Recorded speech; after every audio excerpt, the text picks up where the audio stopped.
India Pakistan വെടിനിർത്തൽ ചർച്ചകൾക്ക് നേതൃത്വം നൽകിയത് American vice president JD Vance ആണ് എന്നൊരു റിപ്പോർട്ടുണ്ട്. അതായത് വാൻസ് പ്രധാനമന്ത്രിയെ നേരിട്ട് ബന്ധപ്പെട്ടു എന്നതടക്കമുള്ള വിവരങ്ങൾ പുറത്തുവരുന്നുണ്ട്. അതിന്റെ കൂടുതൽ സ്ഥിരീകരണം വിവരങ്ങൾ എന്തൊക്കെയാണ്? അമേരിക്കൻ മാധ്യമങ്ങളാണ് ഇത്തരം ഒരു വാർത്ത ഇപ്പോൾ റിപ്പോർട്ട് ചെയ്തിരിക്കുന്നത്. വളരെ ഞെട്ടിക്കുന്ന അല്ലെങ്കിൽ ഭയപ്പെടുത്തുന്ന ചില ഇന്റലിജൻസ് വിവരങ്ങൾ ഇന്ത്യ പാക് സംഘർഷവുമായി ബന്ധപ്പെട്ട് അമേരിക്ക രഹസ്യാന്വേഷണ ഏജൻസികൾ ഈ അമേരിക്കൻ വൈറ്റ് ഹൗസിന്, അതായത് പ്രസിഡന്റിന്റെ ഓഫീസിനെ ധരിപ്പിച്ചിരുന്നു എന്നാണ്.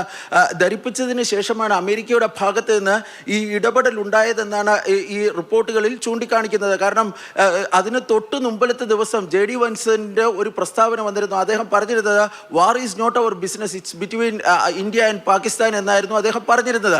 എന്നാൽ അതിന് പിന്നാലെ രഹസ്യാന്വേഷണ ഏജൻസികളുടെ ഭാഗത്ത് നിന്ന് അതിശക്തമായ അല്ലെങ്കിൽ വളരെ ഭയപ്പെടുത്തുന്ന ചില ഈ വിവരങ്ങൾ ഈ അമേരിക്കൻ വൈറ്റ് ഹൗസ് നേതൃത്വത്തിന് ലഭിച്ചിരുന്നു എന്നാണ് പറയപ്പെടുന്നത്. ഇതിന് ശേഷമാണ് അമേരിക്കൻ വൈസ് പ്രസിഡന്റ് JD വാൻസും അതുപോലെ തന്നെ അമേരിക്കൻ സ്റ്റേറ്റ് സെക്രട്ടറിയായ മാർക്കോ റൂബിയോയും വൈറ്റ് ഹൗസിലെ ചീഫ് ഓഫ് സ്റ്റാഫായ സൂസി വൈൽസും കൂടെ കൂടിയാലോചനകൾ നടത്തുകയും ഇതിന്റെ സംഭവത്തിന്റെ സ്ഥിതിഗതികൾ ഗൗരവാവസ്ഥ പ്രസിഡന്റ് ഡൊണാൾഡ് ട്രംപിനെ ധരിപ്പിക്കുകയുമാണ് ചെയ്തിരുന്നത്. തുടർന്ന് ട്രംപിന്റെ ആവശ്യാനുസരണമാണ് JD വാൻസ് പ്രധാനമന്ത്രി നരേന്ദ്രമോദിയെ ബന്ധപ്പെട്ടതെന്നാണ് ഈ അമേരിക്കൻ മാധ്യമങ്ങൾ പറയുന്നത്. ഈ സംസാരിക്കുന്ന സമയത്ത് ഈ നരേന്ദ്രമോദിയുമായി ഇക്കാര്യം, അതായത് JD വാൻസ് സംസാരിക്കാൻ വേണ്ടി സംസാരത്തിന്റെ ഭാഗമായി അദ്ദേഹം ബന്ധപ്പെട്ടപ്പോൾ തന്നെ നാടകീയമായി ഈ സംഘർഷം മൂർച്ഛിക്കാനുള്ള സാധ്യത ഉണ്ട് എന്ന് മോദിയോട് വാൻസ് പറഞ്ഞിരുന്നതായും